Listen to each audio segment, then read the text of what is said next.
Okay, second video of today.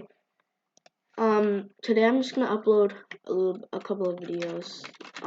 So in this episode, what we're gonna do is we're gonna add a starter GUI. I mean a screen GUI in starter GUI. And in that screen GUI, you want to add a text button. You can also add an image button, but I don't really recommend doing that because you have to make your own image and everything. So first we'll just set a size for it. I guess I'll do 150 and 150. That seems like a good size for a button. Actually, no, maybe 125 would be a bit better. Yeah, I think 125 will be a bit better. Actually, no, we'll just lower this down a bit because, yeah, 111 seems good. Alright, so I'm just gonna customize this. I'll make it that color, and a quick tip, you can add a UI corner into the thing, and it basically makes it like curved on the edges. And in the UI corner, you can change this to make it more curved or less curved. I'm gonna make it 20, I guess. Let me change the font. Text click, I guess. I'll use source sans bold, and I'll change the thing to white, but then change this to 0 so it has like a nice border thing. Just 40, pretty good size. Okay, so now when you're done customizing the button, you want to enter a local script. And the first thing you want to do is create some variables.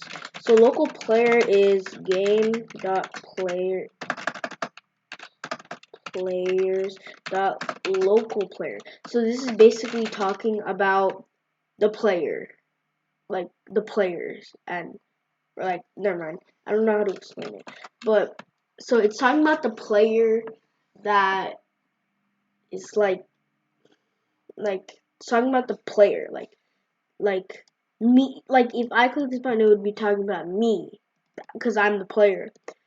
So yeah, so local clicks equals player, so it goes in the player folder, and then it waits for the child leaderstats, and then once so basically what it means by that, so when I run the game, everything runs at once, like all the scripts and stuff.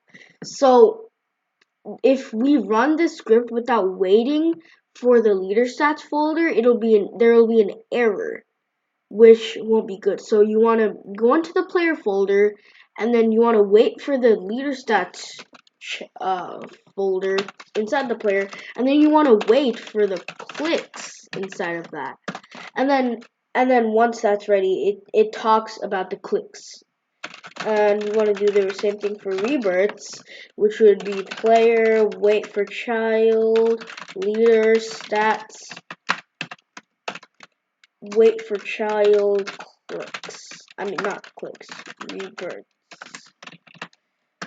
So now you want to create a function, and for every time the button gets clicked. So script, talking about the local script right here, .parent, talking about the button, mouse button one click, which is an event. It's an event that senses for the left click to be pressed. So if the left click is pressed on the parent, which would be on the script's parent, which would be the button, then you want to run a function, and everything you put in here is going to run. So you want to do if rebirths.Value is greater than 1, then you want to run clicks.Value equals clicks.Value plus rebirths.Value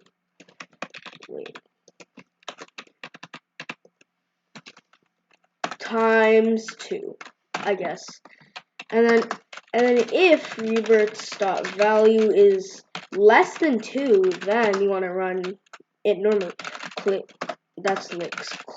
Clicks.Value equals clicks.Value plus 1.